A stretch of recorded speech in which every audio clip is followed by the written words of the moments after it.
are live for episode 4 of the So I Guess We're Dads Now podcast. We are getting there. It's been another month. We're hurtling towards made it. double digits now, aren't we? No. Once we've hit double digits, that We're means getting that there. we're a fully fledged podcast that's never going to miss an episode then, right? I think if we can get to double digits, that's the best part of the year, right? And I think maybe we should consider at that point, do we do two a month? Yeah, 100%. I was going to say this to you boys actually, because obviously next month I'm potentially moving house. That's sort of still going ahead at the moment. We're still discussing dates and whatnot. And then once I'm settled in the new house, because that will probably mean we miss an episode next month because it's going to be like right in the middle of the month. But then once I'm set up and in a spot with a new house, I was going to suggest maybe bi-weekly. You know, why not? Why not? I think the demand's there. People have been messaging me and stuff. The people want it. Exactly, and you know, give the people what they want. How have you boys been? You been all right? I've given them the ring light, but you know they were crying out for that. Yeah, can we? If we've got anyone in the chat or anyone in the comment section, can we just comment on how fabulous David looks? Listen, tell me which setting's better. Look, it's got different lighting settings. Look. Oh, yeah, not that one. Oh, that's the best. That is the best. The first one, the first one you had it on was nice. No, you had a real nice glow about you. Yeah, I think about that. Yeah, you had it. We've got Life by Lizzie in the chat. He's glowing, she says. Lizzie, we will be doing Get Ready With Me videos with David soon. That will be on our Patreon. That'll just be me grabbing my snack, taking it upstairs. Yeah, maybe we'll set up a Patreon for that, wasn't it? Speaking of snacks. What a segue. Snack check time, boys. Let's do it. I feel like I'd never go first, so I'm going to go first on this one for once. Yeah, go first. I've gone a little bit. Well, you boys know I've got a sweet tooth, right? But I've gone for a Morrison's tropical mix. Look at that. Oh, that does look good. So not your standard fruit pastels.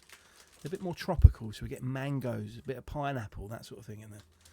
That is good. That is a good contribution. Tastes like pina colada. Enjoy those. Wow.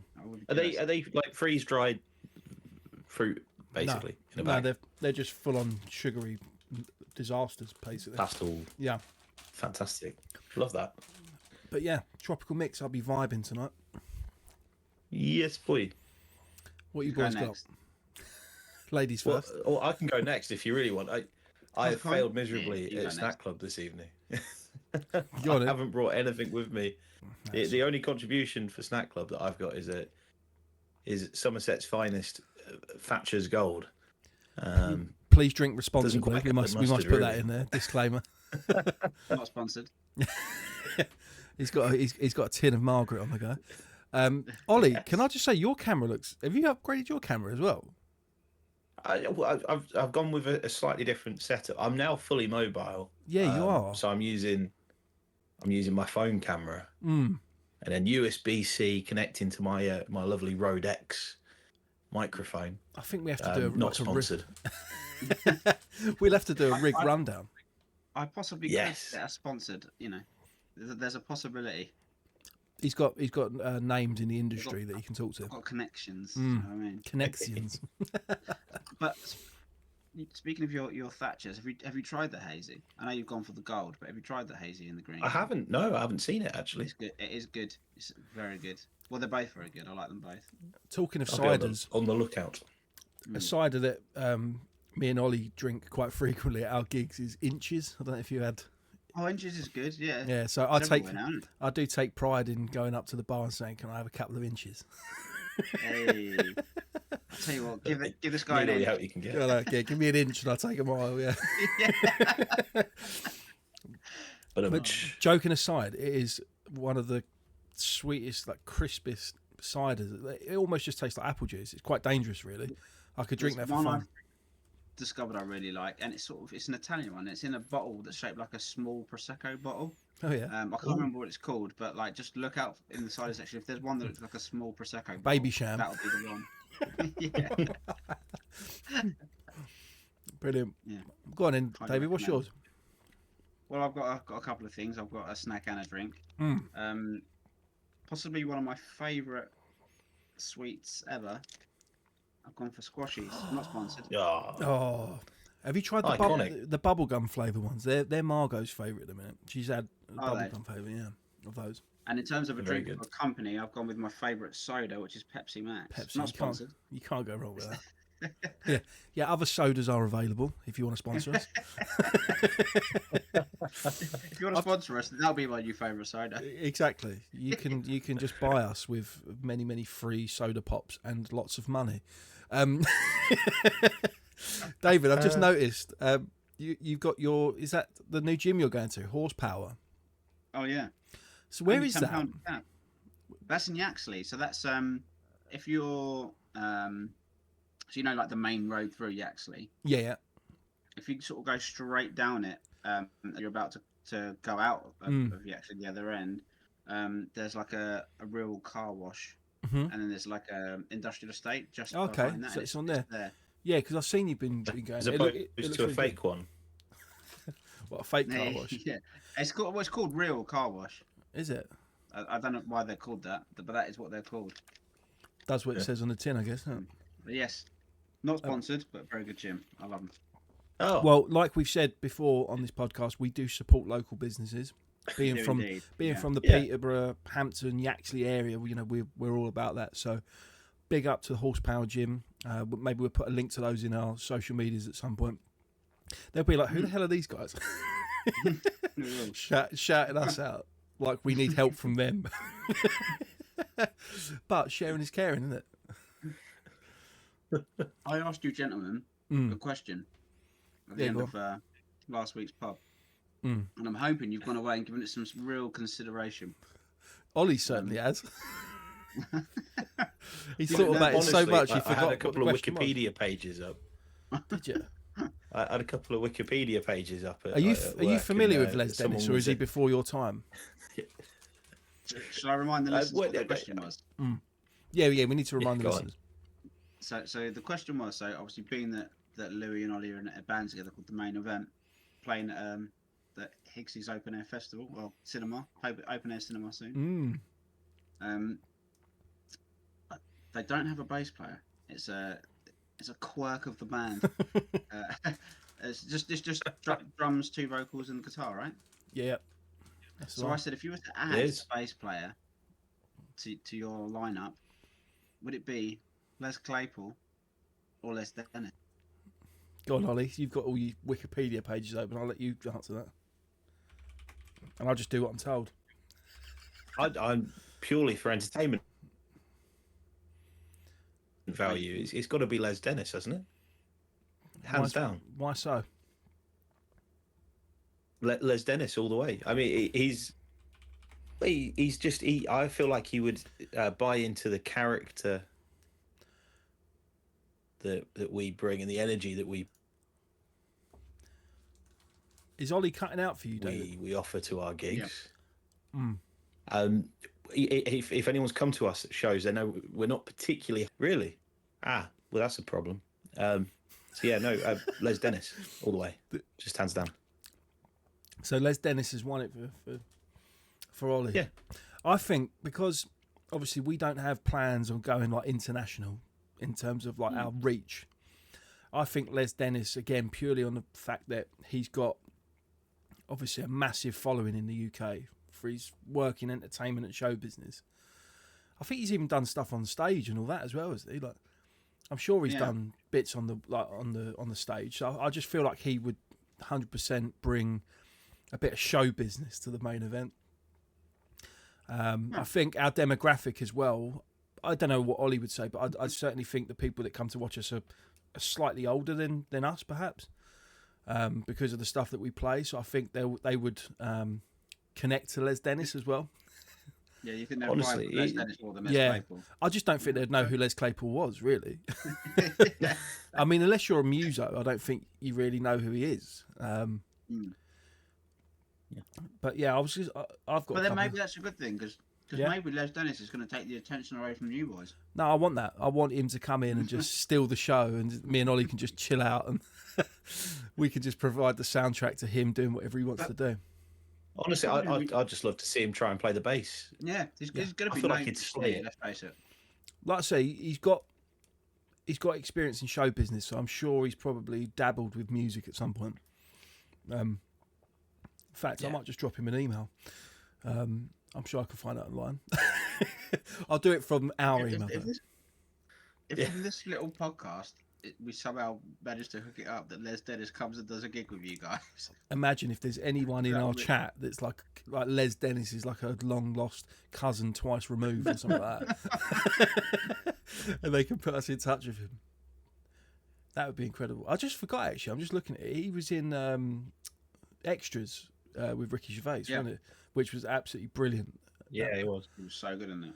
And now I want to watch Extras again, because that is just absolute comedy gold.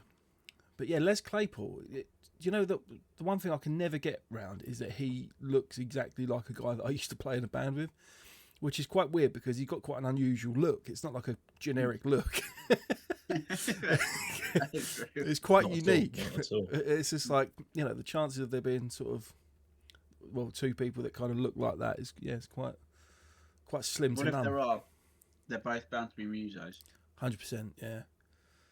They had auditions, was it this year, for a new drummer, didn't they? Their drummer left, Primus. Oh, really? Yeah, I saw a thing online. Actually, they've had a few now, haven't they? They've had, 2 or 3? Yeah, because I think they're like original guy. He sort of, I don't want to speculate, but I think I saw somewhere that he has like health issues and stuff. So I think ultimately he's had to give up because of that, like with his back and stuff like that. But yeah, they've got this new guy in now. But they were doing auditions. You guys should have thrown your cap in. Definitely not. Imagine that. Sorry guys, can't do the podcast. I'm going on tour with Primus. I mean, I wouldn't be having it. I'd say, come on, pull your finger out, get yourself on here. Was it Les Claypool that instead of having like a wall of bass cabinets, he had like a rotisserie chicken thing behind him? I'm sure he has like different weird things like that every time they go on tour. Do you know what? That's class. In that sense, because with the main event, we bring like the standard lamp with us. I think maybe Les Claypool would fit in with us if he brings like obscure stuff to put on stage. that might have twisted my arm there to lean towards Les Claypool, and the fact that you can actually play bass. But that's almost secondary at this point. Brilliant. Oh, lads, well that is a great. So you've got another question for us. Is that going to be at the end though? Yeah, for next week or next month? Do it at the end. So lads, how's life been? It's been a month since we've last properly sort of caught up on that. Have we got any? We're going to start each episode with our any other business type thing, aren't we? So we're going to kind of have a little chat about bits that have gone on, and then go from there into some of the topics that we really want to dive into.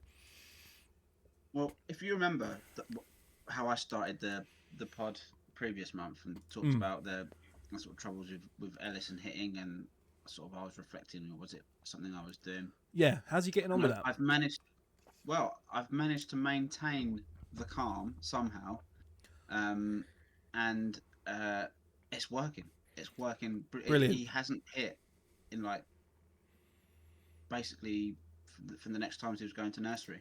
Wow. So I mean, there could be one or two things. It could just be that he was just going through a little phase and he was just frustrated with something. It's just a coincidence or whatever. Yeah.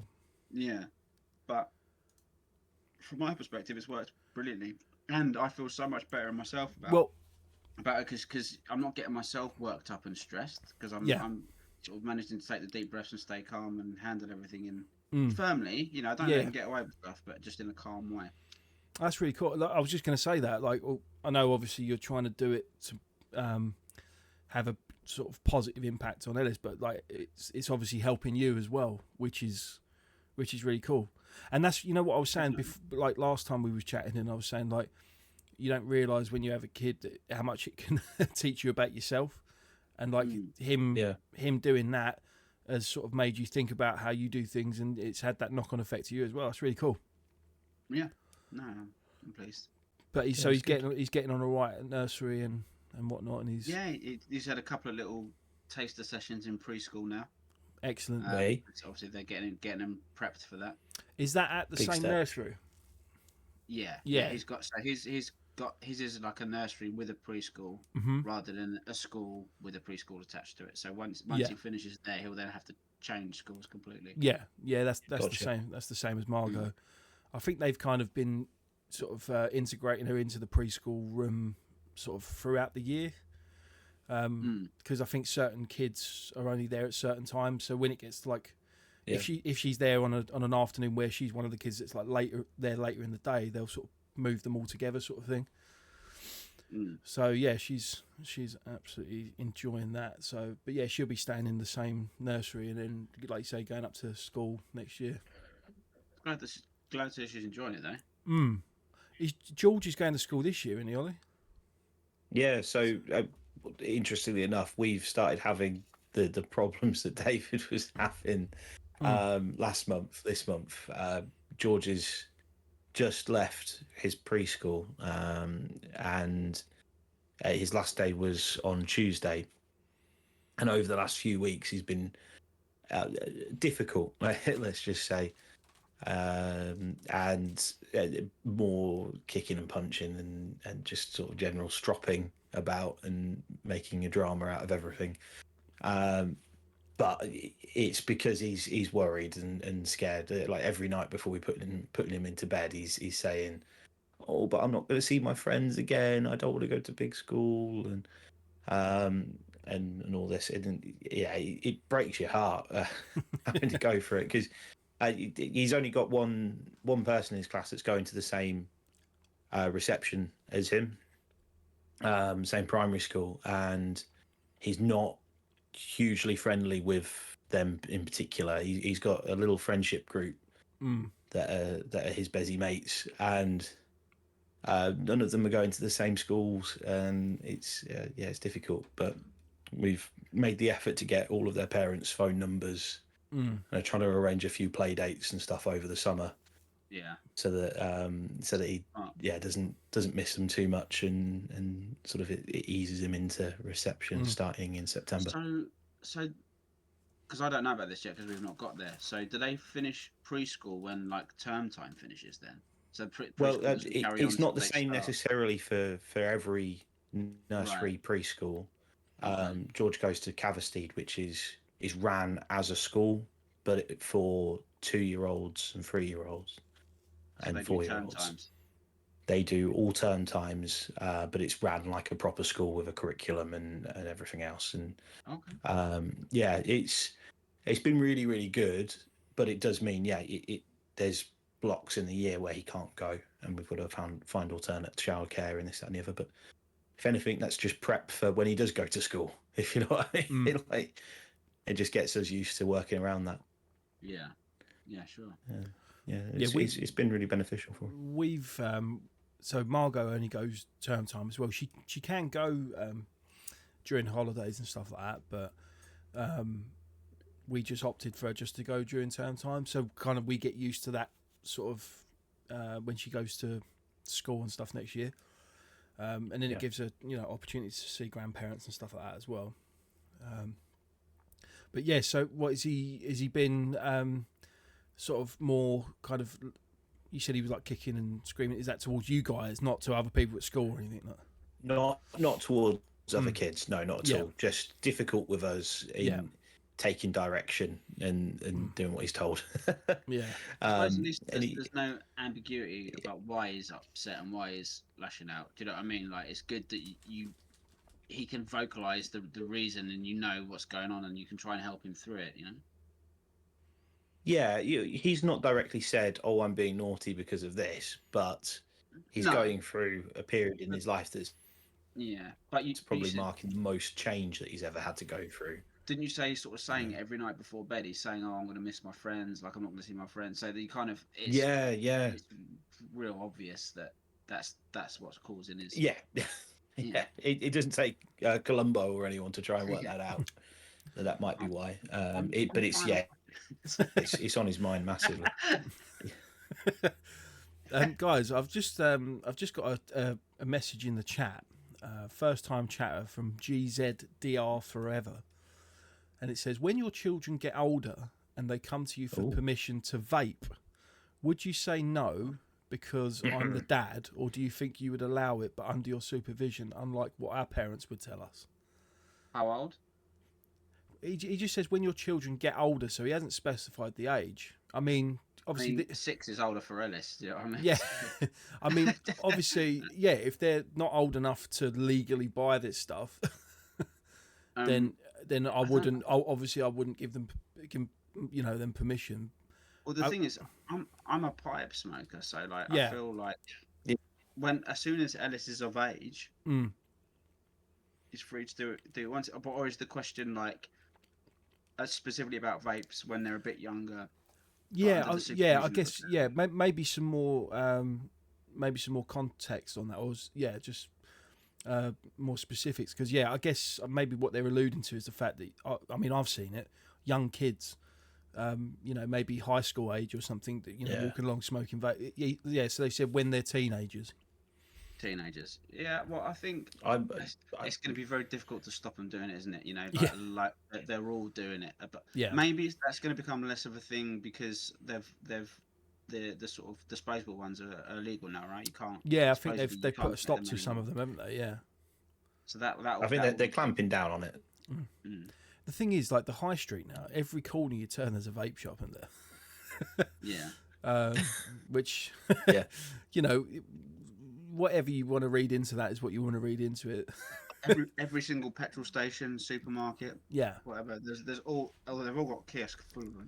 Yeah, exactly. So it's like the latest craze almost, isn't it? Yeah. But I mean, obviously, when they're teenagers. Well, put it this way, I'd rather. But he's left us hanging now. I'd George smoke a cigarette than a vape. Put it that way. You'd rather George smoke a cigarette hands than a down. vape. Like I said, I'd always, 100%.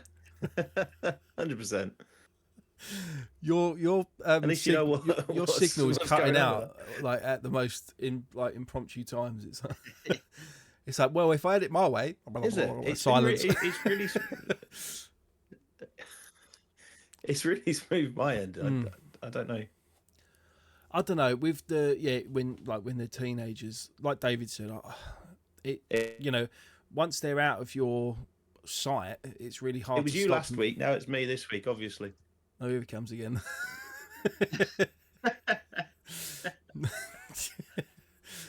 I think when kids are teenagers and stuff, and they start, going out with friends and doing their own things, obviously it's difficult to police what they're doing. I would say that I wouldn't be a fan of it. If I knew she was doing it, I'd be having a word and saying like, you shouldn't really be doing that. What was I saying? I guess the real question is, would you discipline your children the same way your parents did, or do you think you'd be more liberal and allow them to make mistakes as opposed to shielding them? I think I'd probably be a bit more lenient on a vape because, I mean, I've probably got the slightly opposing view to Ollie on that, is because sort of Connie does it like in bed. Do you know what I mean? Like as if it's nothing, and they just smell nice, and I don't know, this could be completely wrong and ignorant of me, but I don't get the same sense of dangers to health as I do with a cigarette, personally. That could be completely wrong, and maybe in 10 years' time, no, more like 10 or 12 years' time, when that is a thing for us, that it might be starting to, they might be completely banned. We might discover they're the worst things in the world. Yeah, I think that's the thing with vapes. Really, at the moment, like it's still very early days, isn't it, in terms of like the technology? And I know there's obviously these things going around that if you smoke a vape, you get things like popcorn lung and all that sort of stuff. Where it can create these air pockets in your lungs and all this kind of thing. But I don't really know. The thing is, neither me nor Lizzie smoke, so I guess either smoking or vaping, we don't do any of that. So, I mean, if Margot wanted to, if we found out she was doing it and she wasn't old enough, I'd be having a word and saying like what you plan at. But then at the same time, I'm sure I smoked cigarettes before I was old enough. I used to smoke when I was, in my teenage years and early 20s. Well, our kids will never be able to smoke cigarettes, will they? No. With the new law. Well, yeah, that's true. Yeah. They're just never going to be able to. Yeah, exactly. So it'd be interesting to see in sort of 15, 20 years' time if kids are like trying to get hold of cigarettes on the black market, like there's some kind of, you know what I mean? Contraband, like, yeah. Yeah, it will be interesting, actually. Yeah. That's a really good question. I don't think they'll go away altogether. That's a good question. That's a real thinker. That one really got me thinking. I don't know if we've actually answered it. I mean, my view is, when they're teenagers, they're going to be out doing their own thing, so you can't necessarily stop everything they're going to do. I would like to think that, Margot, if she was doing that sort of thing, that she could come to me and we could have a conversation about it. But yeah, I'm a few years away from that conversation. I think all of us are, but maybe if the podcast is still going in like 10, 15 years time, we'll be able to answer that with more conviction, shall we say. But yeah, appreciate the question, and honestly, keep them coming. If you've, it looks like you're new around it. They've just dropped us a follow as well, first time chat. So appreciate you being here this evening, lads. What else is new? Whose turn is it now? I don't know. It's your turn. Oh, you haven't given us an update. Yeah, well, we've just had the week from hell, really. Everything was fine. Obviously, I think I mentioned last time when we was chatting on the last episode that Margot just seems to pick up every single bug that's going at nursery. It's like if there's if a kid's got a bug, she only has to look at that kid and she's got it.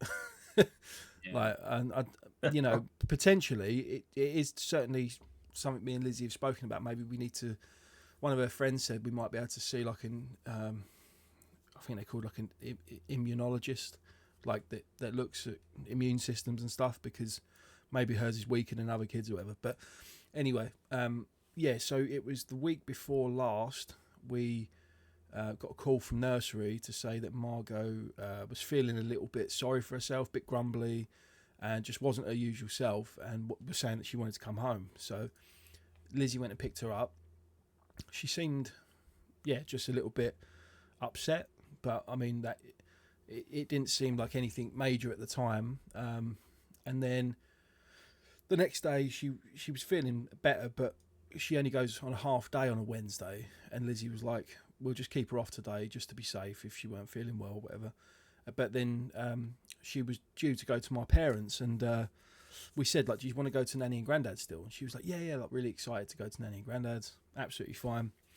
And then when she got to my parents, she started saying that her shoulder was hurting. And the night before, she'd come into our bed in the middle of the night, and we thought that she'd maybe slept funny on her shoulder, and didn't really think anything of it, like when my parents told us that, because she hadn't complained to us. It was only when she got to my parents. And then the next day she had a dance lesson. She goes to a dance lesson with my parents, absolutely fine. When she finished that, she said it was hurting a bit. Then the next day they went swimming, and she was fine when she was swimming, but then it hurt when she was finished. So it kind of felt like it was only hurting, it wasn't hurting, sorry, when she was distracted by doing something, like dancing or swimming, it stopped hurting. And then on the Saturday, she came back to ours, and me and Ollie, fun enough, were playing at a friend's wedding. Like a friend of ours asked us to play at their wedding, and obviously our family were invited to it. So Margot was there, and Lizzie, obviously Kirsty and Ollie's kids were there, and all the other kids were like on the dance floor playing and stuff, and Margot was just wanted to go to sleep, and we was like, this ain't right, do you know? and she was still saying that her shoulder was hurting. At this point, it was hurting for us if we touched it as well. And then Sunday morning we called 111, and they said, oh, you need to take her to a pharmacist or pharmacy. And I was kind of like, well, what's a pharmacy going to do?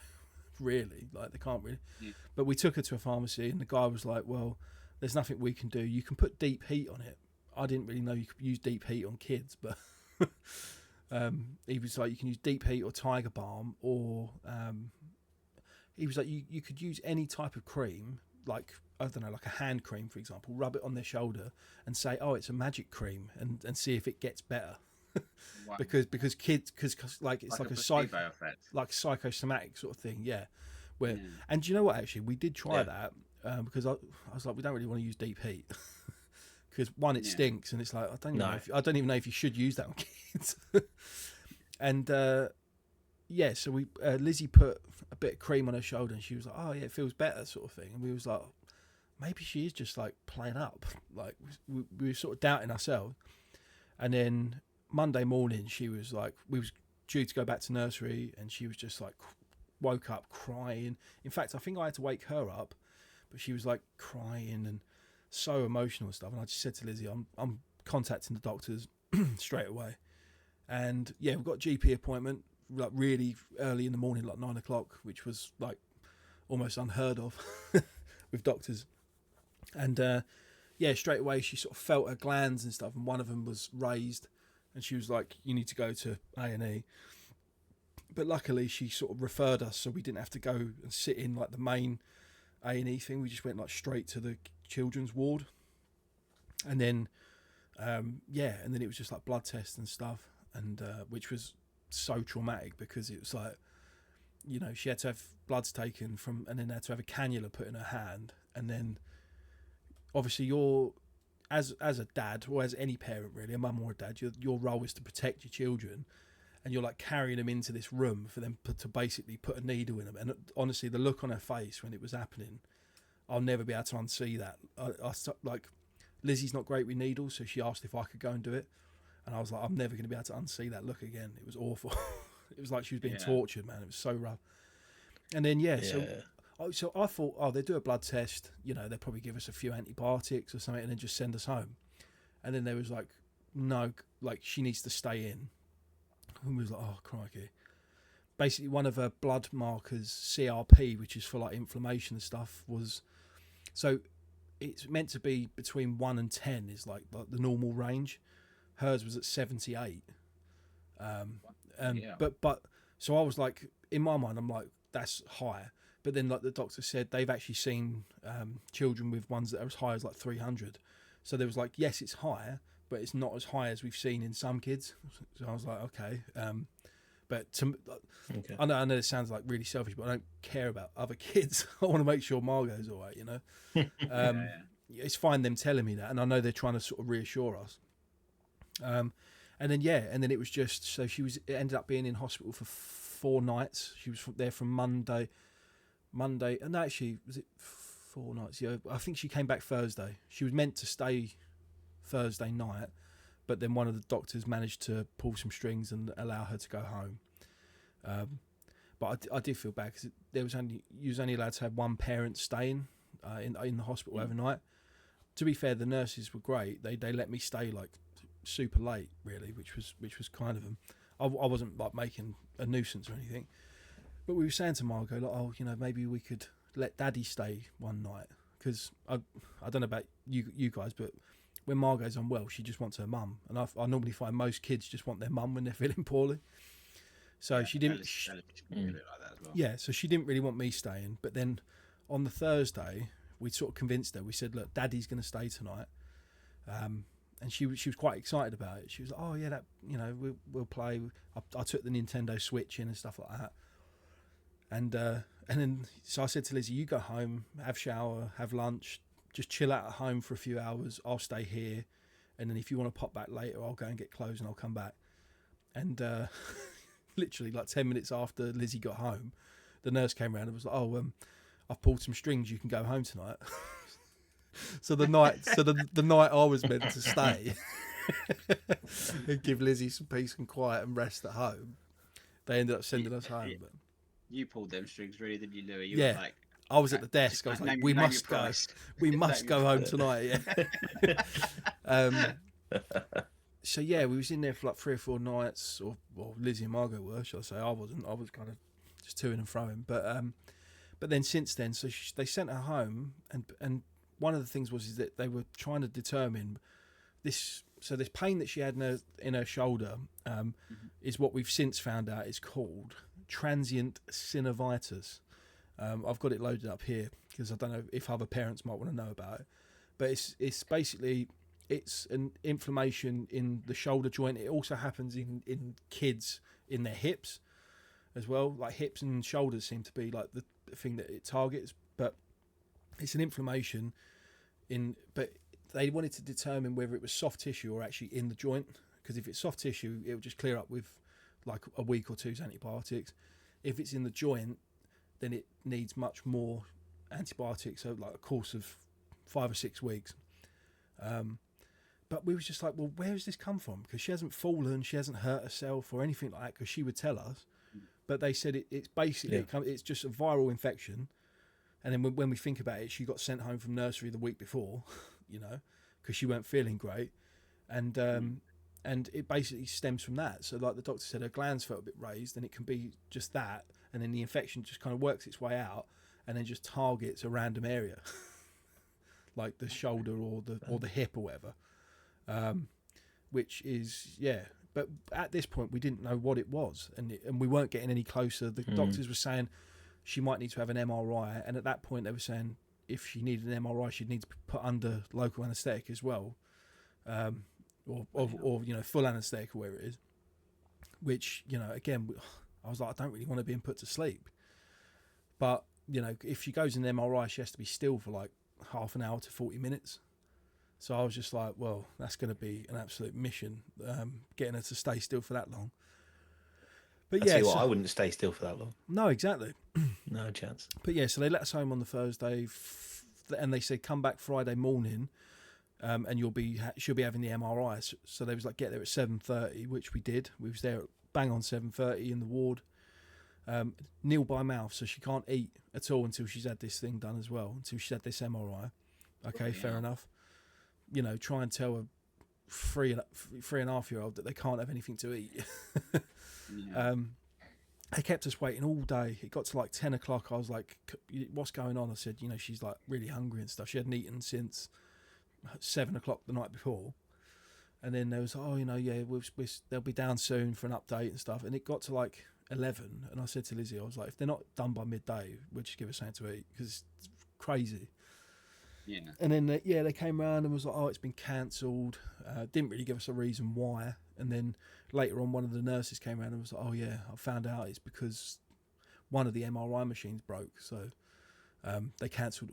Bearing in mind they've got other machines, but because one machine broke, they cancelled all the MRIs that day. I don't know why. And then it was just we had to keep. Although they'd let us home, we had to go back every day for her to have antibiotics through this cannula in her hand. So 3 o'clock every day, we're back up the hospital. And then, and then we had an appointment yesterday, and the guy was basically saying because she's improved, they don't think she needs to have this MRI now, which is a bit of a relief because we don't have to have her put under and stuff. But, and then he gave us a course of antibiotics that she can take at home, like orally, so she doesn't have to have the cannula in. And when we went to the pharmacy at the hospital, they was like, we don't have the liquid form that you give to children. So what we're going to give you is the capsules, and you have to break them open, mix up a solution at home, and then like give it to her like that. Honestly, it tastes absolutely rank. Like she was like, really? So we're now sort of back to square one, trying to get the doctor at the hospital to try and do us another prescription of the liquid one. And also as well, there was like she needs 100 milligrams of this antibiotic, but the tablets they were giving us were 150 milligrams, so we had to like water it down and then only take a certain amount out of the syringe, like basically like making our own cocktail at home. It's like, this ain't right. Yeah, forget that. There are some that are like that. Yeah. You have to sort of get the mixture yourself, and it's just like, yeah. And the thing is, I think that's maybe saying more with kids, isn't it? Because the doses are different. And the thing is, I wouldn't mind, like, I don't mind having to do that, but it's like, it's the 6 weeks holiday, and she has to have it 4 times a day. So it's like, we can't, you know, we've got to worry about making this mixture up at 4 times a day while we're still trying to have a bit of fun during the holidays and stuff. It's just a bit of a faffing around. Whereas if it was the actual liquid one, we just take that amount out and it's job done, you know. So yeah, that's my week. In and out of the hospital, but she's doing so much better. She's like, pretty much back to herself. That's good news. it's just now we just got to figure out what's going on with this medication and hope that, because that was it. They didn't think she needed the MRI, but they suggested putting her on the full course of antibiotics just in case, like, better to be safe, in case it was more than. Yeah, that makes sense. Yeah. So we was like, yeah, that's fine. Like, as long as we've got a couple of doctors that agreed, because at one point it was like none of the doctors were agreeing with each other, and it's like, you guys are meant to be making a decision. You can't even agree amongst yourselves what's going on, which was quite worrying. Crap. But what I will say is the nurses and the doctors that were on the ward, like the children's ward where Margot was at Peterborough City Hospital, were fantastic. I doubt any of them will see this, but I'd just like to say thanks for, looking after us, and obviously for Margot, looking after her. It's not a nice place, being on a children's ward when you're seeing like loads of sick kids, and they have to deal with it every day. And I know, obviously, Connie working in that field as well, David, I'm sure she sees a lot of stuff as well. And when you, obviously, that they work hard and do a good job, but when you're actually in amongst it and you see it firsthand, you're like, this is, serious stuff they're doing here. Do you know what I mean? So hats off to them, and thank you for looking after us so well. That sounds like a pretty full-on week. Yeah, but like I say, we're getting there now. It's we've made some progress. We're still figuring out the medication side of it, but we're getting there. And we went out for a really nice walk today. We went to soft play yesterday. In fact, Ollie, we went to that the Wendy's, and David, you've probably seen it. The Wendy's in Yaxley, it's got a soft play, hasn't it? Yeah. I've heard it's got a soft play. I've never actually been in. I've done the drive-through at Wendy's, but I haven't actually been in there yet. Is the soft play any good? I mean, it's small, but it's like it's. I was chatting to the guy there because he was like, the guy that works there, and he was like, "You all right, mate?" And I said, "Yeah, not too bad." I said, "My daughter's just like playing in there." He was like, "Oh, I just came over to watch, see what chaos was going on in the soft play." Sort of thing. I said, "No," I think they're all good. But he was like, "Oh, did you come here specifically for the soft play?" And I was like, "To be honest, we did actually, because like when when we finished up at the hospital, like Lizzie was hungry and stuff because she hadn't eaten in the morning and stuff, and then she was like, should we take her there because it's got a soft play?" And so I think it's drawing a lot of people in, because people can just sort of throw their kids in there and just crack on. Well, they need binge out on fries. I've got to say, I don't know what it is, what they're doing wrong, but that is a subpar Wendy's. What, that particular one? So there's the other one at the other side of Peterborough, which is good, and then there's the one at Brampton near Huntingdon, which is good. Yeah. But that one, the burgers come out like really dry.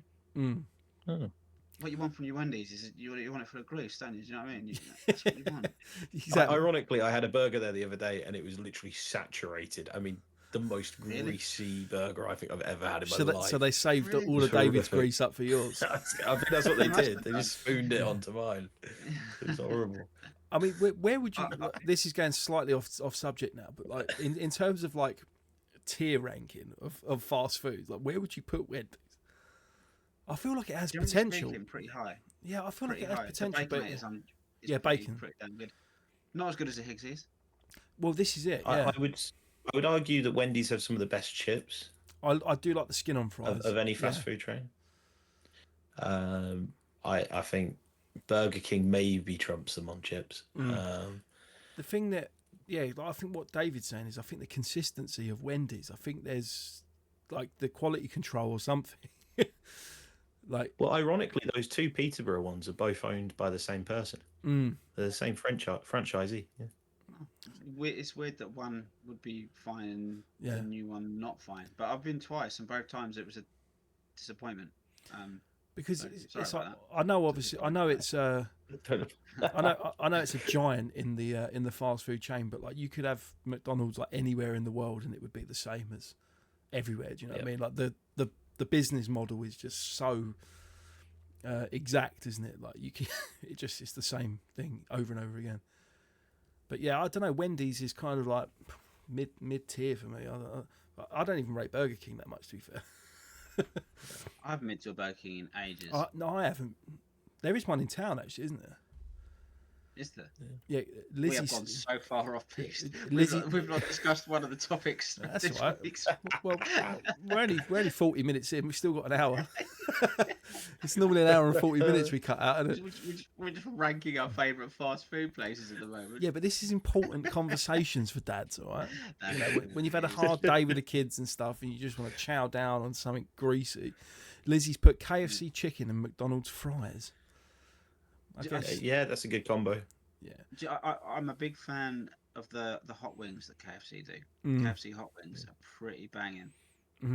But for me, if you can always find a banging independent, that's my winner.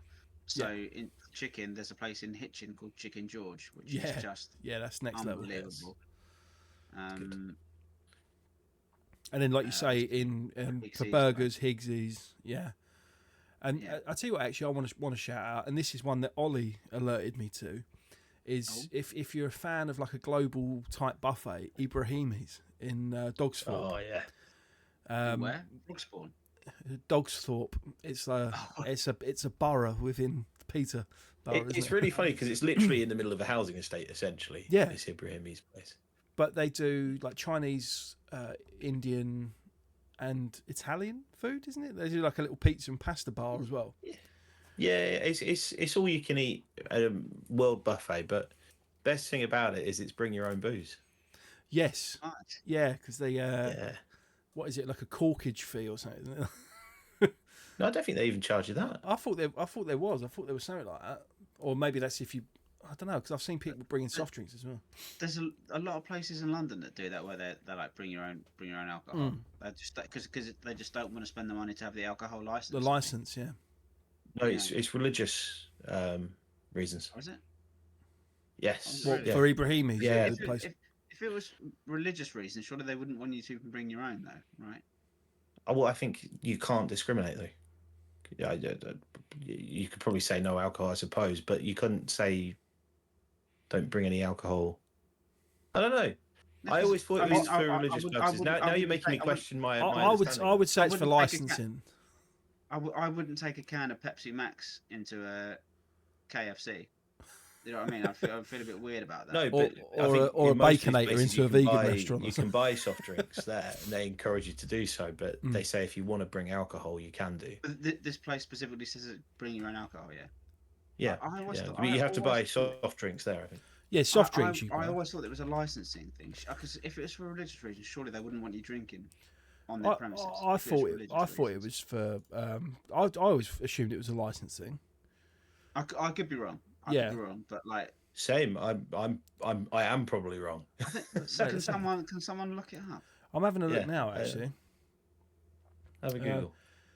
You guys chat amongst yourselves. Oh, and another thing, lads, as well at Ibrahimi's, which is good. Under fives dine for free. So which is quite handy for us at the minute, having all of our kids under 5. That is, I'm gonna have to take Ellis. It is nice. Maybe we'll do a little get together, all of us at some point, and the kids. I think it is cash only as well.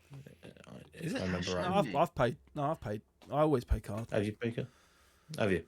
I don't know if they. I was going to say cash only and no alcohol license. Yeah. Tell you what, I do. One of my real weaknesses is I do absolutely love Singapore noodles from the Chinese. Love them. If I could live off Singapore noodles, I would. So here we go. Prices. I thought you said single pot noodles. No, Singapore. Yeah. Oh, here we go. Look, right. I've got a bit of information. This is on Ibrahimi's website. So straight from the horse's mouth. The horse's mouth. Monday to Thursday, early bird 5 p.m. till 7 p.m. Adult price is $15.95. In the evening, 7 p.m. to 10:30, $16.95 per person. And as I said, under freeze. I thought it said under 5s on the other page. I'll be having words anyway. Our kids are basically free. And it's slightly more expensive if you go on a Friday, or basically at a weekend. It's 18 quid if you go at a weekend. Please note, we are not licensed to sell alcohol. You are welcome to bring your own alcohol. No corkage fee charged. No soft drinks to be brought in, because obviously you can buy soft drinks there. So I think it's just the license. I don't know if it doesn't specify that it's for religious reasons. No, that's fair enough. But yeah, I don't know. I guess you have to pay more to have an alcohol license, and also they probably have to buy all the stock and. Well, because it's in the middle of a residential area as well, there may be limits on that. Yeah, exactly, because it's more residential as well. Yeah, probably. There's people you wouldn't, if you didn't know it was a restaurant, you wouldn't. You just walk past it, wouldn't you? Yeah, it looks like it could be like a community centre or something from the outside, like a village hall. Yeah.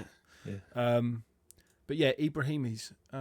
Please check it out. Like I say, we're all about supporting the local. What's Lizzie said? Broadcast the next episode podcast from there and ask why. Also, the Corkish fee applies to taking your own soft drinks. Does it? It just says flat out you can't take your own soft drinks. I don't know. We have gone so off tangent. We've achieved nothing apart from making me hungry.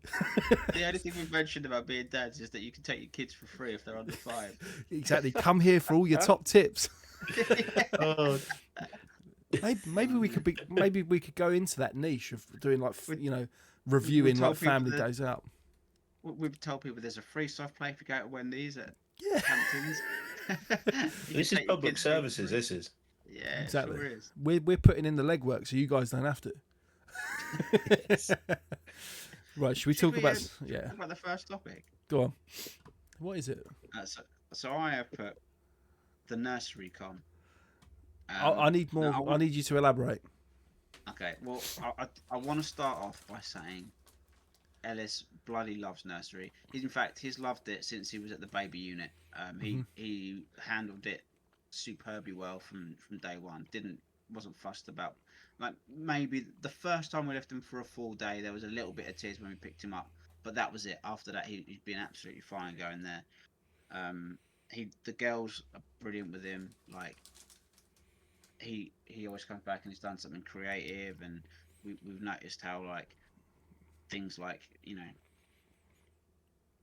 transitioning away from nappies and stuff has gone easier, probably because he's seen his friends at nursery do the same. So I mean, there are so many good things about it. However, it is a bastard lot of money. Yeah. And not only is it really expensive, there's things like they're closed on bank holidays. That's absolutely fine. You still got to bloody pay for that though, and you're still paying for that day that they're closed. Yep. What kind of how have they managed that? Yeah, it's some kind of racket. Like they all do it. It's like there's no. You're gonna hate me. I just used our funding, and that's it. What, for how many days? For the full week. That covers a full. But we only go term time. Oh, okay. Oh, so Ellis is year round. Yeah, that'll be the difference. Yeah. Yeah. Okay. Yeah. So our funding. I mean, it has come down. Since we started getting the is it 30 hours?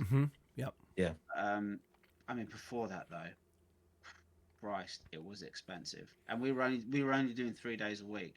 Yeah. We wanted to do more, but the cost prohibitive. Yeah. It's. I think a lot of people are going to find it a bit easier because it's now 30 hours free from day dot. Age 2, isn't it? No, or day dot, is it? I think now anyone that's born now won't have to pay from the moment they start going to nursery. Oh, that's fantastic. 30 hours free. Let me have a look. It's good. Because while you guys chat, I'll have a look tomorrow. Yeah, because I know. So we're sending Betty to a childminder from September for 20 hours a week, and that's going to be funded. Okay. There'll be other kids there as well, right? I assume. Yeah, just a small group of them. It's a family friend that we know that's a childminder. Nice. She's really good. So, and just down the road from us. So that'll be nice because basically what we ended up doing when George went to nursery is Kirsty changed her whole work pattern. So when she went back to work, she went to do, I think she does 7:30 or 7 a.m. start and finishes at 3. Okay. and then she's able to pick him up from late club after nursery at just before 4:00.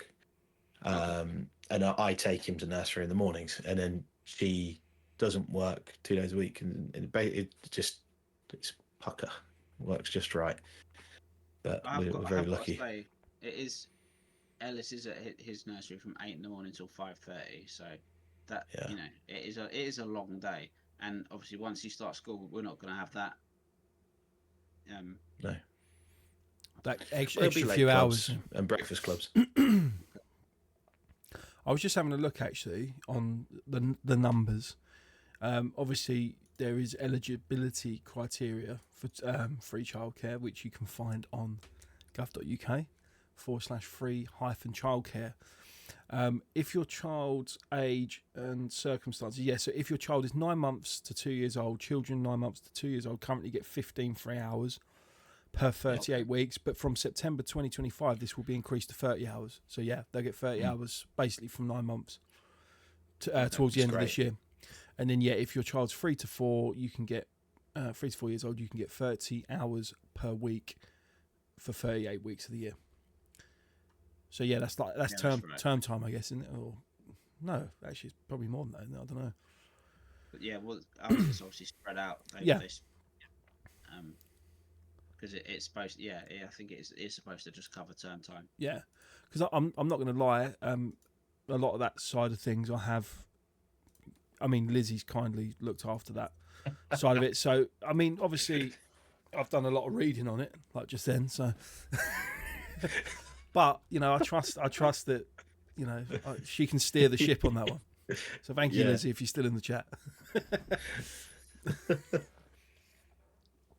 But what else is a con about nursery? Anything else? For me, it's like the fact that, like I said, I think we've kind of been quite unlucky the fact that Margot just generally picks up a lot of bugs. But like, if she's off sick, you still have to pay. Yeah. Do you know what I mean? Like, the other thing as well is Ellis threw up not too long ago, maybe a month ago, maybe 6 weeks, something like that. And it was just sometimes like maybe he'd eaten something and run around and got a bit excited and vomited, right? Yeah. He wasn't actually ill. He came home, he was absolutely fine. Mm-hmm. But they've got a strict policy. He couldn't go in until like the exact time 48 hours later. Yeah. And that's a real inconvenience, because that meant one of us had to stop working. Time off work. Yeah. It's just it's like any sign of that kind of thing, and that's it. Like, and you can't send your kids to nursery if they've had cowpox. Yeah, that's another thing. Yeah, that's another weird one. Oh, I didn't know that. Yeah, that is something I was aware of. Yeah, from our nursery. Yeah, they can't. Our nursery gives them cowpox. Really? Our nursery's the same. You can't send them in if they've had cowpox, like that morning or whatever. Yeah, that's crazy. Yeah, well, we sign a form to say that we're happy for them to give it to him if he gets a temperature or anything. I think that's the other thing. If there's a temperature, no way. If as soon as I get a temperature, you're getting a call and they're coming home. Yeah. Do you know what? No, it's just the vomiting thing. That they're the same on the vomiting thing. If anything comes out of his gob, then you're going home. But I know for certain that the temperature thing and the cowpox thing is definitely a thing at Margot's nursery. And the really frustrating thing about that is any tiny little cold they get gives them a temperature, because their body's not great at regulating it. Of course. So it's just like, fuck. He has his own labelled cowpox bottle at nursery, along with a sun cream. That we have to provide. We have to provide sun cream, yeah. Yeah. But, Margot's got a bit of like eczema, like a bit of dry skin and stuff, and she's got this cream for it, and we've had to sign like all these forms to say that if she needs it while she's at nursery, they can administer it and all that, which I do get that, but I don't think they allow cowpox, to my knowledge anyway. Yeah, so I think it's a similar thing to what you just said. I think if they can give it, but you're not allowed to send them in if you've given them that morning. So we just kind of give it to him. I was going to say, you don't tell anyone. Yeah. Don't ask, don't tell. Yeah. get away with it. I hope no one from my nursery watches this podcast. I think that's why I've purposely not mentioned the name. Because I don't want any sort of like lawsuit to come back to me or something. No. I mean, to be honest, I should be suing them for the amount they charge me when Margot's off sick. But I do feel because obviously I'm guessing when they're closed over Christmas, I have to pay for that. That's crazy, wild, isn't it? Do you know what? Basically, you mean you can't send them in there on Christmas Day? No, that's fine. But I don't know if I can pay for it. Yeah. Do you know what you're telling me, David? Is that we're in the wrong business? We should. What we should do is set up a fast food chain with a soft play and basically a kids' nursery. Yep. Daddy daycare. And what we'll do is we'll have someone like a doorman that has a thermometer as they come in. Yeah, you're not coming in, mate. You still got to pay though. Well, it's digital. Yeah, digital thermometer. He's just scanning every kid. They've all got high temperatures, but you're just raking in the dough. Lovely. Yeah, just sling him. Just put him in the corner there on a bit of cowpole would be fine. Send him over though. Do you want to know the one thing that I find frustrating about the nursery?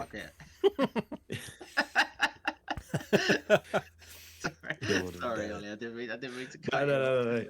I was just going to say the one thing that I find annoying about nursery, and you may be able to attest to this, but George in particular has a certain penchant for crafting things with cardboard. Okay. So you're running out of real estate to store it. Crafting things can be in inverted commas. I mean, it's very much like a piece of sticky tape, shoebox, cardboard bottle, a plastic bottle on top of it, sticky tape together. That's a rocket ship. And it comes. It's the best thing since sliced bread. Every blooming day, there is a different array of someone else's recycling that gets sent home to him with him wrapped up in masking tape with perhaps a splodge of paint on it somewhere that we're then having to treasure for lifelong memories of him growing up. Honestly, the amount of bloody cardboard that's cluttering up my house over the year is ridiculous. Is it your own sentimental hanging onto it, or is it like you? No, I get told off if I go anywhere near the stuff. I mean, one. I would say there is one or two that is genuinely really cool. He's made like an Optimus Prime truck, which somewhat resembles Optimus Prime. He's painted it blue and red. It looks a bit like a truck. See, we need to share this on the socials. I was about to say exactly that. I'll find you a photo. Yeah. To be fair, he did this very early on with, I suspect, the help of his key worker, hugely. Yeah. But otherwise, I mean, other things involved just taking loo roll, cutting them in half, putting them. Literally, he'll just come home from nursery with stuff taped to his shoulders and face. That he's refused to take off. That's his body armor from where he's been pretending to be a Power Ranger or something. That is brilliant. Meanwhile, the key worker's got an empty recycling bin at home. Do you know what I mean? Literally, it's genuinely other people's junk. That's what I have an issue with it. On Friday morning to the bin bag class, I'm like, you haven't got much in here. Yeah, we didn't do that recycling in the week. Yeah, honestly, my class is wearing that. Don't worry about it. At one stage, I was just taking the tape off and sending him back in with the stuff so that he could stick it back together again. Just reuse it, exactly. But he got on to that and then got really angry about it. I must make him like a robot bodysuit out of like the Thatcher's like. Yeah, just send him in with a load of beer cans. Just say he's the Tin Man from Wizard of Oz. I'll find you a photo. Honestly, so we live in not a massive house, but my parents have got quite a lot of room. So a lot of the larger stuff ends up getting taken back to their house, and they've literally one of their spare rooms is just floor to ceiling with cardboard shit from nursery. Sorry, I shouldn't swear. I know this is a PC podcast, this is probably one of the best segments we've had on this podcast. That is brilliant. It's the one comment in the chat. I don't think we've got anyone here, which is an absolute shame because this is comedy gold. Okay. It's the one thing that gets me. Oh, this is I've seen some of the contraptions they send George home with, like the bits you've shown me now. I must admit, like Margot, they don't do anything elaborate like that. She's got absolute like archives full of like bits that she's drawn and painted and all that sort of stuff. But there's nothing that's like bodysuits and things like that. But it's kind of cool. They've made face masks with him before, where they've taken a sheet of paper, white paper, cut holes in it around his eyes and taped it around his head. And I swear to God, he just looked like the Ku Klux Klan coming home. What? And that's all they've said. And there's nothing else. Literally, it's just a white. It's literally a white sheet over the front of his face with eyes cut out of it. And I can't handle it. I mean, they're clutching at straws there. They've not even done anything there. Just taped a bit of paper to his face. I know. That is the nursery con in a nutshell, isn't it? Yeah. But like all that aside, guys, do you reckon you'd have the patience to work in a nursery? No. No chance. You don't see many men in the industry generally. No, that's true. And there's I don't know if you've heard of a podcast called Diary of a CEO. Yeah, Stephen Bartlett. Yeah, that's the guy. And I forget the woman's name, but he had some woman on there, and I'll send it to you guys. It's really interesting. It's only a 20-minute clip from one of there, and she was talking about how men just aren't wired to look after and raise kids. They're just not wired to do it. But the way society's moved on, it's moved on far more rapidly than we're evolving to be able to deal with, and just men aren't just emotionally equipped to do it. So that I think that's probably why you just don't see guys in the industry. You have your bond and your connection to your own child, but generally speaking, you probably maybe your nieces and nephews and your best friends' kids, but outside of that, I think that's. There would also probably be a degree of prejudice. I think I don't know if I would trust a bloke working in a nursery. There would be a genuine bit of suspect, rightly or wrongly. Do you know what? I feel like that is weird, but I've never really thought about it. But yeah, it is. The only guys that you see at Margot's nursery are like the maintenance guys. There's guys that do work around the building and stuff like that. And when it's like seasonal, they're putting up like decorations and stuff. I think the lady that, like the manager that runs the nursery we're at, I think her husband does all that, and her son perhaps. So I think it's like a family-run sort of thing anyway. But yeah, they're the only guys I've ever seen there. On Fridays, they bring in a guy that does key sports. Oh, that's cool. With the kids. So he just comes in to do that. But he doesn't sort of work there per se. And like sometimes they have like a police car turned up with a policeman, and he let the kids like sit in the car. And Margaret had that recently. But yeah, I've actually never seen, other than a parent dropping off a child, I've never seen a man there. Maybe that's it. Maybe again, if we not even on the admin staff. Maybe like again, if we know anyone that knows of a guy that works in the childcare industry, maybe we can get him on as a guest. Yeah, that'd be good. Because that would be a good guest. Be a good insight into if there's anyone that can find us or point us in the direction of someone that might want to talk about that. Because it is, like you say, I know there is obviously a certain feeling that like perhaps women are more maternal in terms of like looking after children and stuff, but it'd be interesting if we could find someone that thinks otherwise and does it for a career. Why not? Yeah. The nursery can't. I move on to the next header I've got. Yeah, what's this? Well, so this one I put down as, well, that was a waste of time. And Louis, you actually experienced one of the complete waste of times, which was Ellis's second birthday party, which was at the one of the soft plays in Peterborough. I can't remember what it's called. Sky something. Big Sky, yeah. Big Sky. And I thought, Big Sky's iconic. I was like, so we did the birthday party package today, which is really reasonable, by the way, not sponsored. And they do different types of parties, and one of them was a dinosaur party. It's like, he loves dinosaurs. This will be absolutely perfect. And when they sat the kids down to eat, obviously they send in a guy, of course, in a big old dinosaur costume. And it absolutely terrified it. This thing couldn't get near him. Like Ellis was petrified of it, and like, I think as a parent, you get so much more involved in thinking they're gonna love this, and you put so much effort into these things that, quite frankly, at kind of to a certain point, they just don't care about. Especially when they're younger as well. Like I think when they're younger, you're almost doing it for the memories you're having for yourself.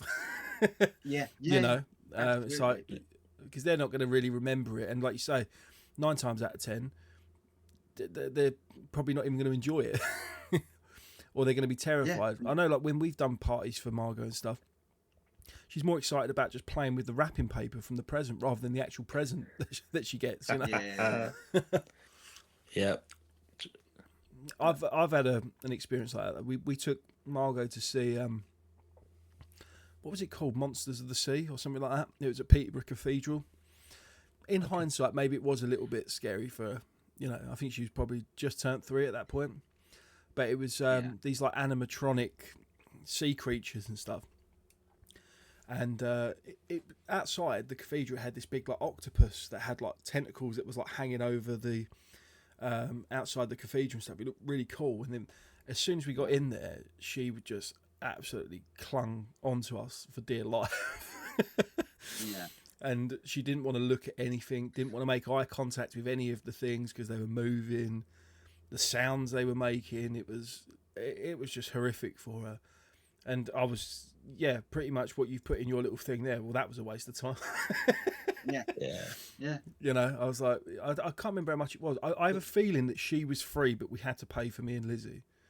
But still, it was like, well, it was still a waste of time. We took Ellis to Drayton Manor. On Ollie's recommendation. And oh, go on! Don't tell me this was a disappointment. No, what Thomas Land?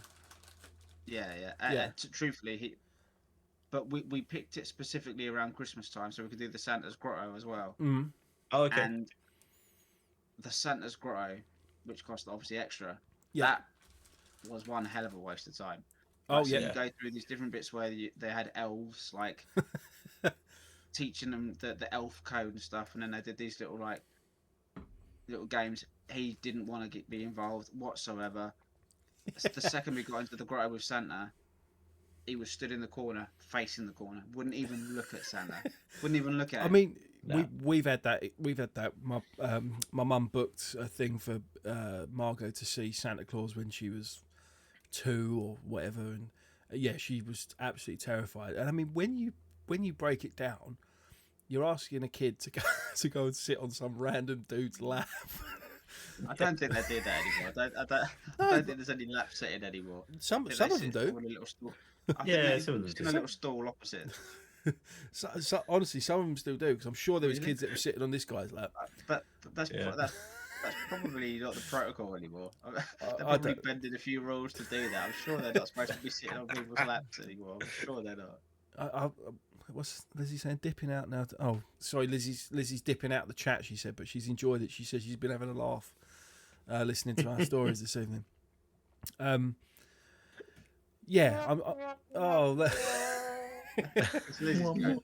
that. The old sad trombone.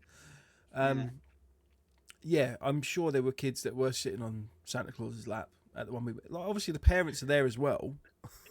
Regardless, I'm pretty sure if you look into it, they're probably not supposed to sit on laps anymore. Right, I'm going to Google it. Oh well. Are you allowed? Are you allowed to sit? It's only Santa Claus. Come on, how bad can it be? Are you allowed to sit on Santa's lap? Whether it's allowed depends on the context and the individual. While it's a common holiday tradition, some people, especially parents, are now more cautious and may opt out for more alternate ways to interact with Santa Claus. But mainly, weirdly, it's more due to COVID-19 rather than actually... Yeah. Not paedophilia. No, that's fine. Don't worry about that. That is, It's weird that it doesn't mention any of that, but yeah. It's not that. It's just that you don't have COVID-19. Exactly. As long as they're DBS checked. Most kids can't what get does a COVID-19 DBS check like actually do? I will add that most kids can't catch COVID-19. Yeah. Yeah. What is a DBS check amongst friends? That's what I mean. That is. And is Santa displaying it in his little sort of room as you go in? Don't worry, I am DBS checked. Yeah, exactly. He's got the paperwork on the wall. I think they should. You know, but I will attest as well to the Santa situation. George was exactly the same first few years. He still is. And anything that's generally speaking out of the norm, someone dressed up as something else, he's not okay with. We did Disney with him last year, and he doesn't get on with anything like that. So the character breakfast was literally hid under the table. You've got Tigger and Geppetto coming around and giving it the old, trying to hug everyone and that, and it's all great. But no, he's literally doesn't eat any of his breakfast. Literally doesn't come out from underneath the table at all. Ironically, the only two characters that he interacted with at all at Disney was the Mandalorian and Darth Vader. He was absolutely fine walking straight up to both of them and dead keen on it. But he's a good judge of character. Get him next to get him next to like any of the other Disney characters, and he was like, no way, no chance.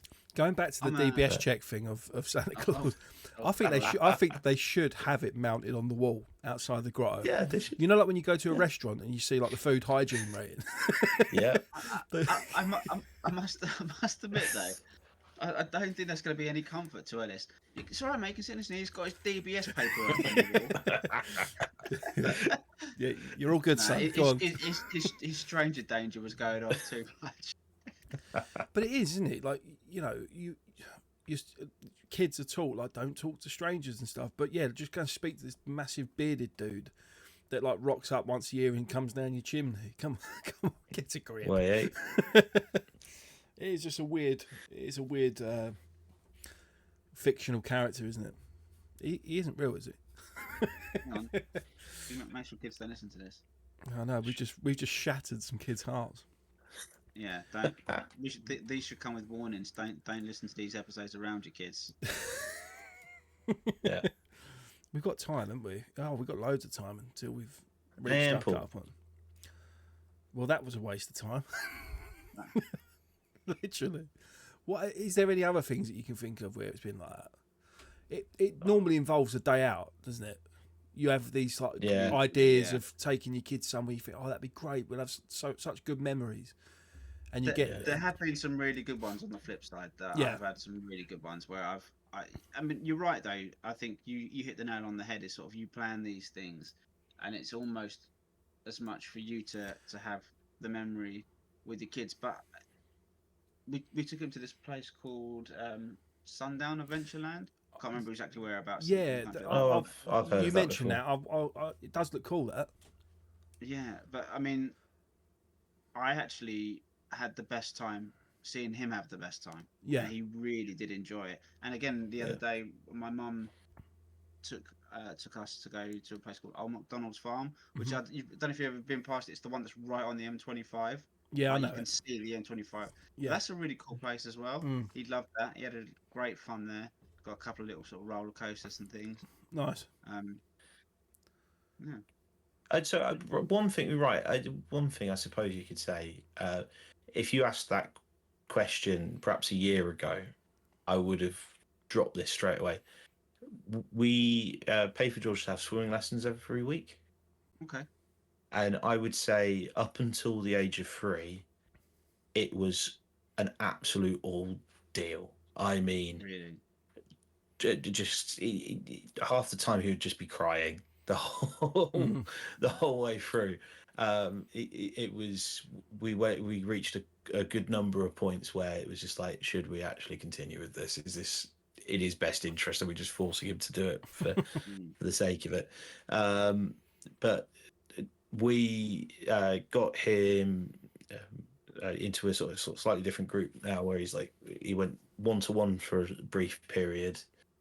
and now he's in a group, and he can do like lengths now of the pool without a floaty, and swim underwater and all sorts, jumping in properly, and his lessons, you can hear him over everyone else saying, I can do this, I can do this. Yeah. He just loves it. So that's one where sometimes it may feel like a waste of time, but in terms of their development, maybe it's not. Especially with that as well, it sounds like you had to find the right method for him to adjust to it, and going 1-to-1 for a bit sort of maybe was the turning point, and then he sort of went on from there. Yeah, I think you're dead right. I think going 1-to-1 was the right thing for him at that time. 100%. It's just Margot was the same, to be fair. Like, she absolutely, I mean, she just hated water in general. Like, even like, you know, washing her hair at bath time and stuff was like an absolute. She'd be screaming that, like, you know, just having her hair washed, and it's like, come on, like, you need to wash your hair. It's still like that. But then all of a sudden, like, she had swimming lessons and stuff, and then started going swimming, just, you know, casual swimming as well with my parents and with us. And then almost like overnight, something just clicked, and she just loves the water now. Like, to the point where she's got her goggles on, and she just spends like half of the time underwater, like looking around. Yeah, it's like this was a kid that didn't want water to touch her at one point. It's like, there was like a massive turning point, but that was just persisting with it and stuff, you know, like, and making it a fun thing rather than an ordeal, you know. Yeah, easier said than done, of course. Persistence is key, I think, for sure. I think so. Not giving up on it. It is a good thing to be persistent with. I mean, truthfully, I haven't taken Alice for lessons yet, but being able to go into the water and swim without fear is a very, very handy life skill, and they'll thank you for it, and you'll thank yourselves for doing it when they're older, for sure. Yeah. Especially where we are as well. There's a lot of like rivers and water and stuff around, isn't there? It's like it's probably, like you say, it just in general is a good life skill to have, isn't it? Yeah. Definitely. The next one I need to crack with him is riding a bike. He still's not quite not got that down yet, but we'll get there. We'll get there. Definitely. Yeah. What's the next topic? Have we got time for one more? I think we've got time for one more topic, haven't we? Let's do one more. This was one of your ideas, Louis. It's Mum and Dad get a different ride.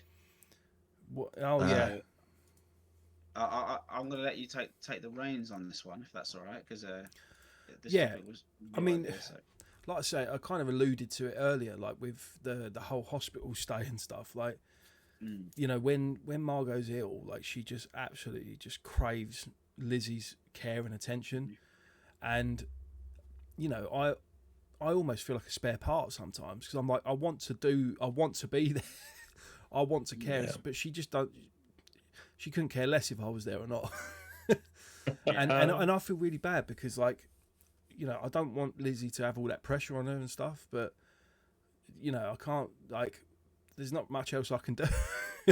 I do obviously support these things. No, and I do support in other ways, you know, like, especially with the hospital thing. Like, there was a couple of times where I'd come home and, like, I made dinner or brought some food in for Lizzie to eat, and you know, I took care of things at home, like looked after our pets and things like that. And every time I came home, I made sure I brought bits back that Margot needed and stuff.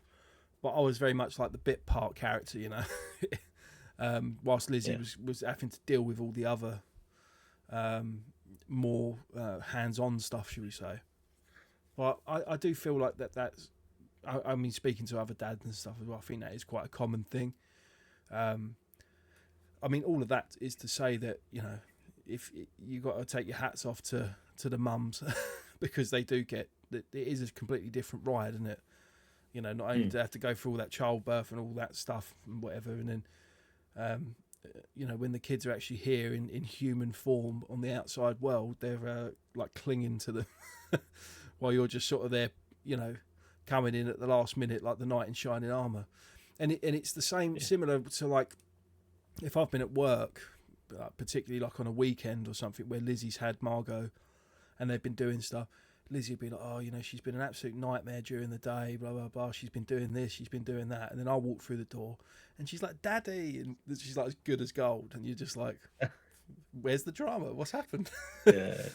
You know. And well, I think it's sort of, that's a little bit almost cabin fever, isn't it? Like, you know, once you spend a whole day with someone and you sort of get on each other's nerves, and then when you come home and you've been away for the day, that the kids have missed you, they're so happy to see you, and it's new and exciting, isn't it? Like, yeah, it must feel a little bit like... You're going to laugh. George is the opposite way around. So Really? he'll be good as gold throughout the day for one parent, and then when the other one comes home, he turns into an absolute beast. Gives them grief. Really? It's like punishment for leaving him for the day. Yeah, something like that. I think it's just overexcitement and not knowing what to do with himself. But he'll just, like, any pretense of being able to listen and do as he's told just goes out the window. Margot has certainly, like, recently tried to play me and Lizzie off against each other a few times. Like she'll like, you know, certain things, like if I've just got her out the bath and stuff and I'm trying to brush her hair, she'll go in and try and say something to Lizzie that I hadn't said, like, oh, you know, like, Daddy's hurting my hair. It's like, I'm not, I'm brushing your hair, I'm trying to look after you and care for you. But she'll go in and say to Lizzie, like, oh, you know, Daddy's doing this, Daddy's doing that, and Lizzie's like, I'm right in the room next to you, I can hear what's going on. Yeah, George hasn't quite got it down yet. He'll go through to the other room and act like he's trying to dob me in because I've said, like, you can't have some chocolate. Yeah, Daddy said I can't have this.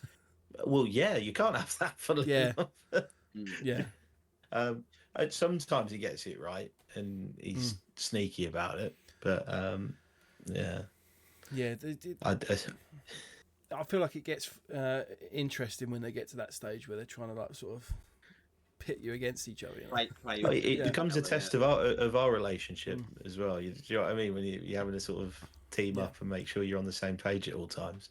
Yeah, like when they go to bed, you're like, we were on the same page about that, right? Yeah. I mean, for the most part, me and Lizzie are. Do you know what I mean? It's we've got quite similar values. I did shoot Connie a look the other day, which was I think not this weekend, the weekend before. I had 2 gigs and she had booked 2 night shifts, so she was working. So we were both working, and Ellis had to go to my mum's for the weekend, and Ellis was doing something, being naughty, and Connie went, if you don't stop that, you won't go to Nanny and Gaga's this weekend. And I'm just like, how many times have I got to say, don't make a threat that you can't follow through on? Like, you know what I mean? He has to, we've got no choice. There's no two ways about it. Yeah. And I know sometimes just in the moment you don't think, do you? Yeah, of course. And I tried not, I didn't let myself get worked up and angry about it, but that's the one thing I always try and have in my head. Like, I'm fine with the make a threat thing, provided you can make good on it if the kid then doesn't behave. Because otherwise you give them all the power.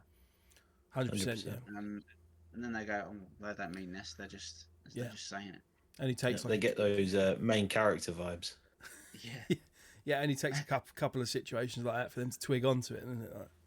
Like, I must admit, oh, sorry, go on, David. I was just gonna say, I dropped him off at my mum's, and I had a couple of hours where I had to head off on my gig. And my stepdad, who he calls Gaga, is really, really good with him. He's always been great with kids. Like, he's like entertainment crew, and he's like doesn't switch off. He's got the energy to keep him entertained. Yes. And I sort of walked through the dining room, and I was like, "You two all right? You quiet?" And my stepdad went, "Yeah, just eating some pepper." And I was like, "Pepper?" I was like, "He doesn't eat pepper." I was like, "How did you get me?" And I looked down at the plate, and it was just ham. And I was just like, and I was like, "Oh, Peppa Pig." That's good. Yeah. That's class. Oh, mate, can you do the da-dum-ch thing? Oh yeah, I should have had it up. That is brilliant. Hey. I was oh, that's got me. That's thrown me off. I don't know how to come back from that one. No, I was going to say, in terms of like the, you know, following through on a threat that, like, you know, and sticking to it, I definitely think Lizzie's better at that than I am. And we had it this evening, actually. we gave Margot a bath and got her ready for bed. And what was it? Yeah, so she had like a couple of stories, and then Lizzie was like, if you keep, because she was on our bed and she wanted to jump on the bed, and Lizzie was like, look, if you keep jumping on the bed, you're going to go to your room, and then I won't, because sometimes we sit with her for a few minutes, and then Lizzie was like, if you keep jumping, I'm going to put you in your room, and you're just going to have to, I'm not going to sit with you. And I'd sort of forgotten about it. And then Margot must have been jumping around. And then when I went in there, like Lizzie was like, right, you're going to bed. And then Margot was like, oh, you're not going to sit with me, Mummy? And she was like, no, because you were jumping around, and she was like, you got to realise there's, consequences to your actions, sort of thing. And I was like, fair play to you. I was like, you've done well there. It's like she stuck to it. I do the same now, and that's the way I sort of pitch it in the way that he sort of understands. Is I say like, well, because you didn't use your listening ears, isn't it? Like, yeah. If you used your listening ears, because that's the term they use at his nursery as well. Yeah. Like, he's listening ears. So I try and sort of be consistent with that, so that sort of the message sticks home. And I'll give him a chance, and I'll give him a couple of chances, and then I'll do the countdown. And if he doesn't kind of comply within the countdown, that's when I will then, whatever threat I've made, I'll follow through on. So whether that's straight to bed without a story, straight to bed without milk, that sort of thing. Yeah. I've actually taken, this is from you actually, David, because you were saying you give Ellis the 5-second countdown, don't you? Yeah. See, I was only giving Margot a 3-second countdown. I don't think it was enough time. No, that is pretty short. Yeah, so I've extended it to 5 seconds now. Sometimes I go to 10 seconds. I did 10 seconds the other night as well. Yeah. I guess it does depend on the context, doesn't it? Like, are they doing something completely life-threatening? Maybe you shorten it down a little bit. Is it something that you can give them room to think about? Yeah, maybe I'll give them 5. And then if you really can't be bothered, go and have 10 minutes, mate. See you later. Oh, by the way, I may have said this last month's episode, Ollie, but your Alexa alarm trick is wonderful. That works an absolute treat. If anyone listens to it who didn't hear that suggestion from Ollie, whether it was the last episode or the episode before, it is like when you've got things like bedtime coming up or a bath before bed, that sort of thing, to get them to set an alarm on Alexa. And it's like a little thing, and then they're excited to set it, and then they're excited for the alarm to go off, and then once the alarm goes off, they know that's the cue that they've got to go and do that thing. I think it works really good for timeout. We try not to take stuff away too often, particularly not like interaction. So try and avoid saying no book before bedtime, or I won't sit with you at bedtime. I try and do it more where it's right, like, we need to calm down at this situation now, let's chill. You sit there on the step, we're going to set a timer, 2 minutes, you stay there, then we're done. Just so that he thinks about what he's done. He wants to go and do something else, you sit there, you chill out. And Alexa is like the best thing for that, setting those timers, because he can do it himself and he knows that he's done it then. And we keep it really short. It's never more than sort of 2 minutes, 2 to 5 minutes tops, because that's like a lifetime to them at that age, aren't they? But yeah, no, it works really good. Depending on the activity as well, it's like it does sometimes seem like a lifetime to me when I do it. It's like 5 minutes. We'll set the timer and whatever. And I'm looking at Alexa like, what? There's still like 4.5 minutes left. that was like 10 minutes ago. Well, it also gets them used to the sort of the passage of time and how time works. Yeah, exactly. And everything. And you can ask her. Hey, they say, "Oh, can I get down?" No, ask her how long's left on your timer, and then she'll tell them.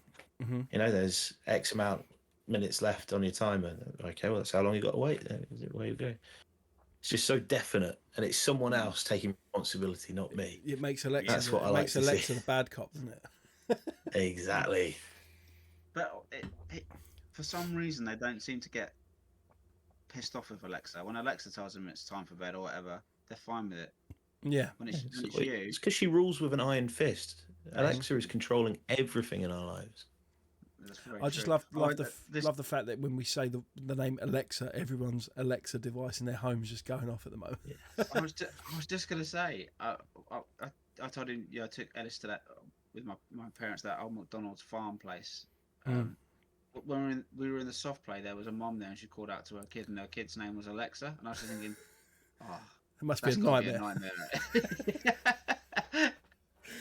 Oh.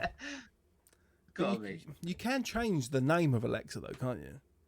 Can you? I think you can. There is some setting on it, because I'm sure my parents changed theirs to something different or whatever. I can't remember what it was. Definitely can. Yeah. You can. I don't know how to do it, but yeah. It's in case you've got a child that's called Alexa, for instance, or whatever. You don't want it going off left, right, and centre. How did they settle on the name Alexa? Let's have a look. Why is Alexa called Alexa? It's all Google King today, aren't you?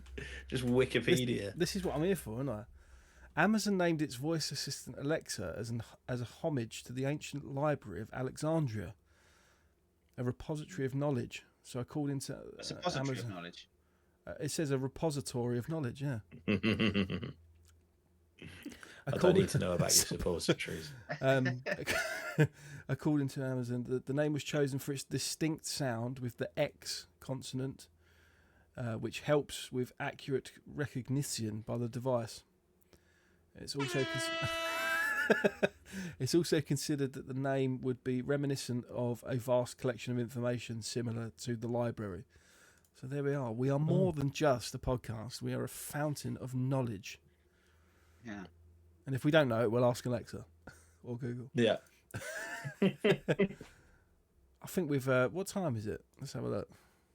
It's 10 to 11. No way. Oh, my God. I'm going to bed. Yeah. No, we've got a couple minutes. Have you got... We'll go through some of the other subjects later. We might have done a little bit of... off on a tangent today, but I feel like there's been some good discussion. And it's been a busy week for us, isn't it? I mean, we've had a lot going on. I mean, the fact that we're all here this evening is like a testament to how much we care about this podcast and this platform and this community that we're creating. So, but like I say, do you want to give one more little date drop for the Higgsy's open air cinema? Yes, absolutely. Well, I'll tell you what. While we've got a few bits on that entire weekend. Let me grab my calendar here. So this is next month, August. And also, David, if you've got bits coming up, I know you don't do an awful lot of public sort of gigs, but if there's anything, please let us know. I haven't got any public ones. I know. I know you're far too sophisticated to be doing the sort of stuff that we do. No, but so this is irrelevant. But so sorry to everyone listening, because you're not going to know a thing about this or care about it. But Jupiter A is having its final year in 2026. We're calling it a day. Yeah, really? What as of next year? As of this year? So at the end of next year. Oh, end of next year. Finish next year. Yeah. Oh wow, I'll talk to you guys about that separately. Yeah, of course. Well, end of an era. But so what you're saying is, if there is public gigs, either this year or next, then we need to get out and see you. Basically. Yeah. We're actually going to try and put a couple more in than we normally do. Just 4 people to come and see you, yeah. Nice. Good. We'll talk more about that offline. But next month, me and Ollie were saying, is actually going to be absolutely wild. We've been trying to cut back, but we're not good enough at saying no to people. I think is more the issue, isn't it? Yeah. Like when people said no more than 2 a month. And next month we've got 7. Yeah. You're not good at saying no to people, except for your partners when they're like, "Can you look after the kid this day?" I can't, I'm doing a big. Exactly. Yeah, if it's anything to do with like relating to our wives and family, yeah, fine. We can't do that. Don't worry. Next month we've got the Yard of Ale on August the 8th, Friday. Fantastic local venue. Then on August the 9th, we're playing Ruddy Duck Festival. Is that in Peacock, isn't it? Peacock, near Glinton, just outside of Peterborough. So that's an afternoon jobby, and that evening we're at the Fletton Club. So we've got a double banger on that Saturday. Double whammy. Sunday the 10th, we're at the Shed, which is a fantastic venue down Fletton Keys, is it? Fletton Keys, yeah. It's the Shed Tap Room and Deli. Yeah. It's one of the go-to spaces in Peterborough at the moment. And then I'm possibly moving house the week after, which is like, I don't know how I'm going to manage to do all this in between all these gigs. And then the bank holiday weekend, we've got on the Friday afternoon, we're playing Peterborough Beer Festival, which is always a marquee date in the calendar. Then we've got the Queen's Head Band Day, haven't we, on Saturday the 23rd, and then Sunday the 24th, we've got the Higgsy's Open Air Festival, Open Air Cinema, sorry. So that's going to be from 12:30 until 8 o'clock, I believe, something like that. 2 films, loads of food vendors. Obviously, Higgsy's going to be there, supplying all of their succulent dishes. We're going to be there, playing music before, during the break, and after the film, I believe. And and then I think after all that, I'm going to have a good lie down. Because I'm knackered just thinking about it. Yeah. What have we done? Yeah, but it's all good, you know. When we were old and grey, sitting in our rocking chairs, we can say, yeah, we gave it a good crack, didn't we? Yes. But yeah, right. That's kind of what we've got coming up. But David, have you got a question for us this evening that we're going to end on, or? I've got a few. I'm going to go with this one. See, I've got a few ready for a few weeks, but I never know which one to pick. Yeah. But I'm going to go with this one. And the reason I'll pick this one is because in the last week we've given Ellis his first ever haircut. So that's what made me go for this one. Yeah. I'll share a picture of you lads later. Yeah. But anyway, so my question is, would you rather give your kids a crew cut, or would you rather they have croup cough? Okay, a crew cut or croup cough. Yeah. Okay. Well. I would you read. And Ollie, so that's the same for George and Betty. Yeah, I was going to say, I feel like that works for 50% of mine. Yeah. Okay. That's on a postcard next week. We'll go for it. Yeah, like I said earlier, I'm going to be moving next month. I don't know when or, whatever in terms of getting up and running with internet and stuff again, but I'll keep you guys updated. I'll try and post something on the socials because I'm sure there'll be hundreds and thousands of people that want to tune into next month's one to find out the answers to your question. Not only do I want to see the Transformer-like creation that George made, but I think you should start posting regular recycling creations that he makes. You could be like the new... At least one a week, I reckon. Yeah. I'll take a few photos of them. He may stop now because he's finished nursery. So you need to continue it through the summer holidays. You need to continue it. You could be like the next Neil Buchanan from Art Attack. Well, I want him to get better. I'm trying to encourage him to do as much drawing and writing as possible. Steering clear of sculpture work. I know he likes his mixed medium artistic pieces, but well, we look forward to seeing what he creates next. And you need to share that on the social medias for sure. I'll take a few pickies for you. But guys, it's been an absolute pleasure. Thank you for tuning in. This is we're hurtling towards double-digit episodes now. Hurtling. I don't even know if it's physically possible for us to hit that before the end of the year. If we go bi-weekly, we'll hit it before the end of the year, basically. Definitely. So maybe that's the goal. Fadden said, "Ain't no stopping us now." Ain't no stopping us. I'm going to call it a day there. We've gone over. Yeah. We're at an hour and 42 minutes. We've broke the mould. So. But thank you to everyone for tuning in this evening. It's been an absolute pleasure. We'll see you at some point for episode 5. Can you believe it? Always a pleasure, chaps. Oh, much love. Peace. Sayonara. See you next time.